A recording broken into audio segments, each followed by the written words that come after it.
because there's a feeling out there, understandably so, that actually 53,000 is too small, and that the club undersold itself. People think, oh, that lacks ambition and stuff, and it doesn't. It's just a business decision. Stadium capacity, I guess. We've asked to get this on the agenda, and I think it's a really good point. I think there's been a lot of talk about it this week. And is it come on the back of the Freakin groups? There's a suggestion in reports saying that they want to look to expand. Yeah, it's about the footprint at Bramley-Moore, isn't it? Yeah. Purchased further land, and as part of that, look into the feasibility of expanding the stadium, because there's a feeling out there, understandably so, that actually 53,000 is too small, and that the club undersold itself in 2000, whatever it was, 18-19, by choosing a stadium that size, and I get that, but the problem with state football grounds is when you get to the final, like 10,000 seats, like Dan Mice has always said this, hasn't he? They're the cheapest seats because they're furthest from the pitch. So you don't, and it's whether the amount that you spend building those seats, and putting them in, is whether that's actually, the revenue you get from them justifies the cost. And also, and especially when 62,000, whether you'd actually fill 62,000 in the first place. So, for example, with us, I'm going to be really optimistic here. So if you added 7,000 to our stadium capacity to get up to 60,000, if we got £1,000 a seat per season, which is very optimistic, both in terms of the cost of the price of the seat and a little bit of money for merchandise and all that. Well, 7,000 seats at £1,000 per seat is £7 million a season. Not a lot of money. That to justify spending 150 million quid on expanding the ground. I mean, that's very optimistic as well. 7 million, and remember on PSR terms, going to go to squad costs. You probably have to use £5 million of that on your squad. Now, £5 million on the squad gets you a Nathan Patterson. So, and no due respect to Nathan Patterson, it's very limited amount of money that you get from expanding the ground. And, people think, oh, that lacks ambition and stuff, and it doesn't. It's just a business decision. It's a business decision the club made, 6 or 7 years ago. That's just not worth it, not worth the risk. And I still don't think it's worth the risk now, against getting an extra £5 million for the squad a year, against the possibility of not filling the ground, which I think will be probable, by the way, and you'd have to invest so much money up front. There's better things out there. If you're faking them to use £150 million on that, give you the better return. And that's the way the club looked at it. And I'd be surprised if the Freakin group don't look at it in the same manner, that the limited amount of money you get from expanding the stadium doesn't justify the upfront cost. And there's always a risk you don't even get that money, that £5 million a year. Anyway, it's interesting, isn't it, that the ground capacity at Roma is currently 73,000. Coming down. And they get 63,000 a game, isn't it? But the new grounds only have 55,000 seats in, because it's this American owners, and I totally agree with this. It's what you want is a scarcity of tickets, because that drives up demand and that drives up prices, and you get more money to reinvest in the club. And I totally agree with that. And I agreed with the club, and wrote an article for the Echo about this in 2019. I agreed with the club then, agree with the club now. And I'd be surprised if the Freakin group don't have the same opinion, unless they've got something that we don't know about. Yeah. They've got a plan I don't know that we don't know aware of, but financially it doesn't stack up at all. And people say, oh yeah, it lacks ambition. No, of course that's not the case at all. I think, like Joe Havers say, but you're always going to compare yourself to other teams. So I've just obviously got the list up here. Would it leave us the 7th biggest stadium in England? Well, there's nothing wrong with it at all. I'm just thinking, I'm going to really split hairs here. What is it, 53, 50, 52, 52, so just close to 53.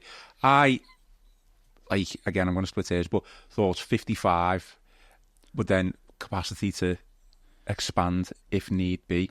Is there that capacity to expand? What's the situation with regards to that? Because we know how, difficult it is around those docklands to expand now. Well, that's part of the problem, isn't it? That's what Dan Mice was talking about. I think in turn you can do something with rail seating, can't you? You can pick it up. Safe standing. Yeah, possibly, but But there's whether this is true or not, there was talk of an extra tier going on top of potential. That's possibly one of the stands, isn't it? But it's just not financially. It's just not worthwhile. There's a huge risk to whoever Not puts now, the money but in. was it? What Yeah, about yeah, I think so. Yeah, when this was all muted. It's just a huge risk. You would never take that risk because the return that you get on your investment is very small and actually not guaranteed. Because with all due respect, I don't think we're not a 60,000 home game club. Where would it rank in the list? 7th, I think. Of English stadiums. Obviously, Does that include Wembley? No, well, discount Wembley. We'll be 8th then with Wembley in it. Right, so Wembley's not in that list. So it's Old Trafford 74, London Stadium, West Ham 62,500, Tottenham 62,300, Arsenal, the Emirates 60,700, Etihad It's interesting. 55. Arsenal's is relatively new. Spurs is even newer. They're not. They're both in the capital. They're both clubs that are up in the upper echelons of the league throughout the times in which those stadiums have been built. They're not. I mean, I know there's thousands there, but it's not thousands. It's not huge. And I think that. Yeah. I guess one of the things that you probably have to balance out is, and I think maybe this has come into the thinking a little bit, is how much additional value do you get from having a special stadium? A stadium that's got, that feels unique, that's got pride of place on the waterfront, that has an atmosphere. Because again, you have the London Stadium or West Ham, they could put as many fans in there as they want. There's no atmosphere there. Like it's a bad home ground to have. Yeah. They hate it, don't they? Yeah, and this feels like this is a good question. What would you rather? Would you rather the club have this iconic location on the waterfront with this like claustrophobic feeling stadium where it's easy to build a brilliant atmosphere and try and recreate some of the power that we know is potential there at Goodison Park's harness when things are going better? Or would you rather, be up at Croxteth and have a 60,000 stadium and have as much land around it as you want to be to expand it whenever you need to, but you're on a estate on the outskirts of the city of Liverpool, and I don't know, what would you rather have? I could have walked there if it was Croxteth, so maybe. Yeah. I just found what would you rather have? No, sorry, I was only joking. Of course you would. I mean, that's what they want to do at Rome. That's why you've had only got a 41,000 seat stadium, one of the biggest clubs in the world. The atmosphere is key. You're absolutely right. It's going to be insane. But that's not the only reason. There's no business sense or no sporting business case that you'd say if you're going to 60. As an example, I don't want to, so I always measure fan bases by the size of your number of season ticket holders and the number of people on the waiting list. You're not going to compare us to Newcastle again. No. This isn't the time or place. This is why you need scarcity value. So Tottenham and Arsenal, they've got, if you added their number of season ticket holders and number of people on the waiting list, they've probably got 140,000 people minimum looking for 60,000 seats every week. Right, okay. Our figure is about 55,000 in comparison. So, so if you're building a 52,000 seater stadium, that's well enough. You want scarcity, because that drives up the price, and you get more money, and you get more money to revenue for the club. If you go higher than that, that dynamic changes, and you end up filling. And this Dan Mice has had this totally agree. You end up filling seats just to fill a stadium, and then you end up losing money. And that's the thing is, it's 52 is perfectly in tune with the size of the fan base of the club. In fact, I argued previously, I thought that was too high. I mean, the original, the device they got, wasn't it? It was 48. The professional advice that they got in 2018. I think it was two separate studies said 48, which I thought was right. But the King's Dock was 55, wasn't it? Yeah, I thought that was a big start. That's when we were only getting 35,000 at home game.